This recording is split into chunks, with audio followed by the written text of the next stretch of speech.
welcome back to the Fantasy League. I'm your commissioner, and this is Week 3's report. Now that the season's in the full swing of things, the commission can start breaking down a lot of stuff, can start getting into the nuts and bolts. Week 3's report, we're going to talk about just that. We're going to recap Week 1 and 2 first. We're going to talk about this week's matchups and the GOW, the commission's game of the week. We're going to also discuss the injury bug and which team or teams it's affecting. We'll talk about the weekly prizes and what exactly that entails, who's won thus far, and we'll get into the TFL power rankings. Let's start by breaking down what has happened thus far in the season. Week 1, you guys already know, storyline, Peyton Manning, 7 touchdowns, 73 fantasy points for the Beard. They did win. It was a close game, but Peyton Manning looked like a great pickup after that week. Also want to touch upon So Fucking Legit and Dixie Rec in Week 1 were the only teams to score 100 points. You know how the commission feels. 100 points is that baseline you need to get the W. You need to be over 100. So if you're not scoring that, don't be expecting a victory. And on the other hand, you got Moss, highest points that week, 162. Showed out for Week 1. Still one of those undefeated teams in the league. Week 2 began to show us some separation from the top tier to the bottom tier. You had EA Sports, Niners Dynasty, and you got Moss continue winning with their record being 2-0. Conversely, you had Dixie Rec, Team Jones, and the Architects still looking for their first week win after Week 2. Dixie Rec, if you fail to score 100 points, again, second straight week, you need to check that and you start finding some offense. With 2 weeks in the books, we can take a look at the weekly prizes and who's won this far. Before we do that, the commission would like to explain a few things. This year, we're going to do $15 per weekly prize. Last year it was a 20. We have some extra money we want to divvy out, so we're going to pay out the highest scoring team over the 13 weeks of the season. That's going to be $50. In addition to the highest or the winner of the league for the third. So whoever has the best record after 13 weeks and whoever has the most points, the commissioner will give $50 each to those two teams. Could be the same team.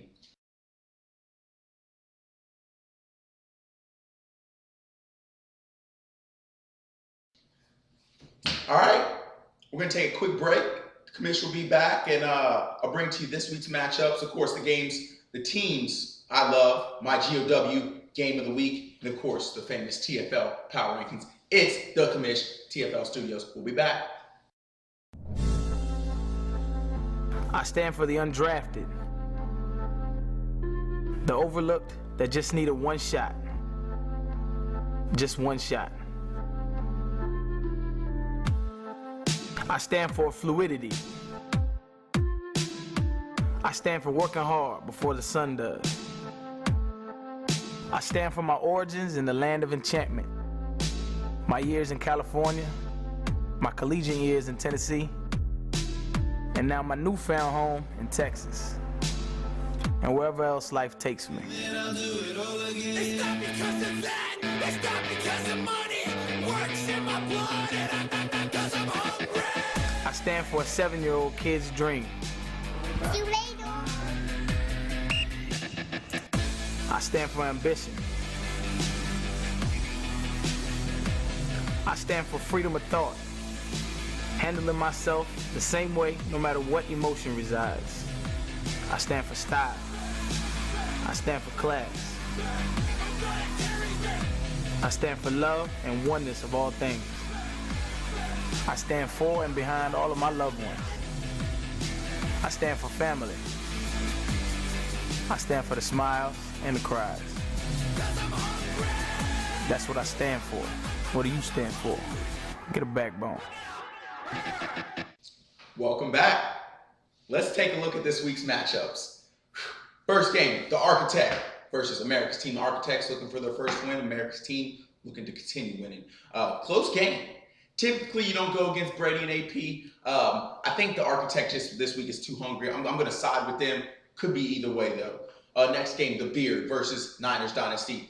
Even though the Beard does have Manning, literally that's all they have. I'm just going to say Dynasty wins easy. It's going to be lopsided victory. So Fucking Legit versus the Muscle Hamster Gang. Another real close matchup. A lot of good matchups this week. Gotta side with So Fucking Legit. Skill players in Breeze and Megatron just outweigh Wilson and the Muscle Hamster. Gotta go with them. Next matchup, Wildcats versus Dixie Wreck. Both teams are a mess. Wildcats and their injuries, Dixie Wreck and their lack of production. It's a toss-up. I'm not even going to call it. Let you guys call it out there. The Rook versus Team Jones. Got a feeling Team Jones is going to get their first win this week. At the same time, it's hard to go against A-Rod and Dez after what they did last week. Another one too close to call. Okay, now it's time for the Commissioner's Game of the Week. EA Sports versus You Got Mossed. Now, this is a big game between these two. The winner, both are undefeated. The winner establishes himself as a top tier, probably one of the top teams of the league, going 3-0 to start the first 3 weeks of the season. McCoy and Deshaun have been real big for You Got Mossed. I believe they will continue to do this and get the W this week against EA Sports. 3-0, You Got Mossed. You heard it here first from the commish. A lot of good games this week, fellas. It's going to be exciting. The commish can't wait. What's that? We got a call on the line?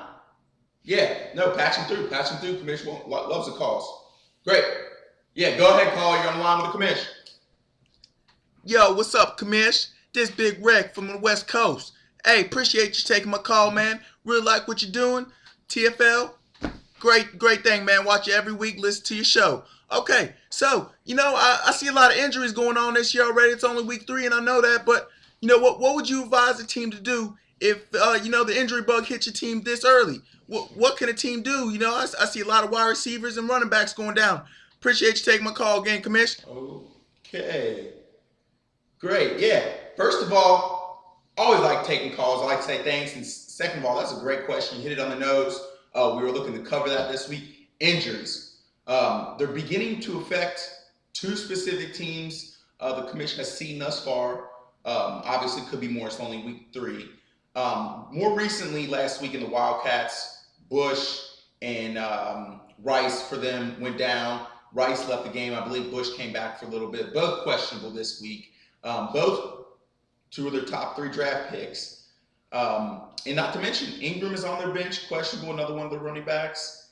And he does have 2 spots just taking up space in Harvin, who he's waiting for, and Crabtree, who he's waiting for to come back as well. So, 5 probably unavailable guys this week for the Wildcats. The other team, I think this affected him more week 1 and so on. Wide receivers specifically, not running backs. That is the Beard. Amendola, of course, went down week 1 after his great performance, and Roddy hasn't been himself, I don't know, since preseason. So his 2 top wide receivers are gone. Not to mention Vernon Davis last week with the quad thing. I know he's questionable, doesn't know if he's going to play this week. That's tough. That's why I said Peyton's, his only player right now.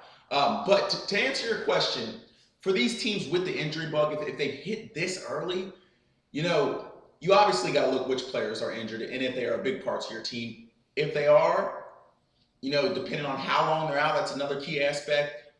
The commission would advise to maybe put them out there on trade bait. That they can have value to those teams that have deeper benches, that have maybe more wins or are starting off the season good and looking for something to define their roster. You might get some value back for these injured players that are injured for multiple weeks or are not being productive for multiple weeks, and you can get a player that is productive now, per se. That's what the commission would advise. All in all, this is a quandary no owner wants to deal with, especially this early in the season, but it is what it is. Caller, thanks again for the insightful questions. It's now that time. Let's get into the TFL Power Rankings. Week 3 Power Rankings brought to you by TFL Studios. 1, You Got Moss. 2, Niner Dynasty. 3, The Rook. 4, Wildcats. 5, EA Sports. 6, So Fucking Legit. 7, America's Team. 8, Team Jones. 9, The Muscle Hamster Gang. 10, The Architect. 11, Dixie wrecked. 12, the beard. Okay, that about wraps up our show this week. It's the Chiefs and the Eagles tonight. Get your players in, owners. It's the Commish, TFL Studios. We'll see you next week. Good luck.